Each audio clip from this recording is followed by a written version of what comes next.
Inilah profil Bambang Trimulyono yang menggugat Presiden Joko Widodo terkait dugaan ijazah palsu.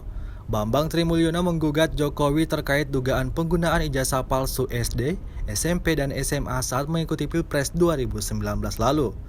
Gugatan dilayangkan Bambang Trimulyono ke Pengadilan Negeri Jakarta Pusat pada Senin 3 Oktober 2022. Lantas siapakah Bambang Trimulyono? Dari penelusuran tribunnews.com, Bambang Trimulyono adalah penulis buku Jokowi Undercover. Ia pernah dipenjara selama 3 tahun karena menulis buku Jokowi Undercover. Dikutip dari tribunnewswiki.com, Bambang Trimulyono lahir di Blora, Jawa Tengah pada 4 Mei 1971. Bambang Tri mengenyam pendidikan di SDN Sukorejo, SMP Negeri 2 Blora, dan SMA Negeri 1 Blora. Ia juga sempat melanjutkan pendidikannya ke Universitas Jenderal Sudirman dan mengambil jurusan pertanian. Namun, Bambang Trimulyono keluar dari kampus negeri tersebut saat kuliahnya sudah masuk tahun-tahun terakhir. Menulis Jokowi Undercover, nama Bambang Trimulyono mendadak jadi sorotan setelah menulis buku Jokowi Undercover.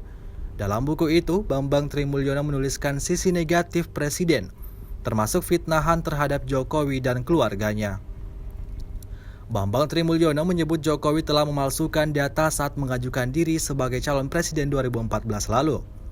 Dikutip dari kompas.com, buku Jokowi Undercover tebalnya 436 halaman.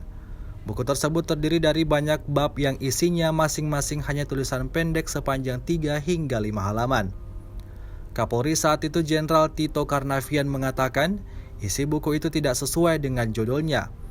Tito menilai buku itu jauh dari sebutan buku akademik, sebab Bambang tidak memiliki sumber yang jelas sebagai referensi penulisan.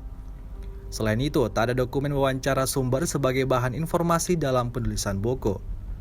Divonis 3 tahun penjara, Bareskrim Polri lantas menangkap Bambang Trimulyono dan ditahan oleh Bareskrim Polri setelah menjalani pemeriksaan pada Jumat 31 Desember 2016. Atas kasus ini, Bambang Trimulyono divonis kurungan 3 tahun penjara oleh Majelis Hakim PN Blora. Masmul sapaan akrab Bambang Trimulyono dinyatakan bersalah karena terbukti mempraktikkan ujaran kebencian. Vonis ini lebih rendah dari tuntutan jaksa penuntut umum, yaitu 4 tahun. Diketahui Bambang Trimulyono telah bebas dari balik jeruji besi pada Juli 2019. Gugat Jokowi soal isu ijazah palsu terbaru, Bambang Trimulyono kembali muncul dengan menggugat kepala negara terkait dugaan ijazah palsu.